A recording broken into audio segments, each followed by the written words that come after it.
সেইকাৰণে মানুহৰ ঘৰে ঘৰে মানে পানী হৈ গৈছে। এতিয়া সেই মানে ৱালখন যদি ভাঙি দিয়া হৈ যায় মানে পানীখিনি সম্পূৰ্ণ গুচি যাব। তাৰমানে মিউনিচিপালিটিৰ কোনো ধৰণৰ পৰিকল্পনা নাই? সেই মিউনিচিপালিটিৰ পৰিকল্পনা নাই। তেওঁলোকক আমি আগতেই জনালোঁ, মেম্বাৰক আমি আগতেই জনাইছিলোঁ।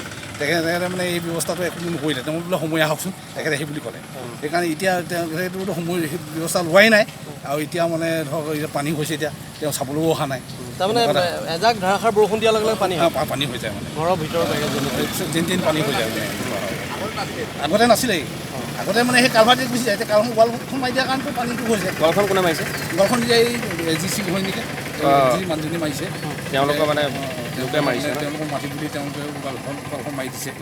এতিয়া এফালে নিদিয়াৰ কাৰণে যেনিবা ধৰক পানীটো যাব। মিউনিচিপালিটি তেনেধৰণে পাৰ্মিশ্যন দি দিছে।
আমাৰ ভৰসা নাইকিয়া হৈ গ'ল। আপুনিহে সকলোকে হেল্প কৰে।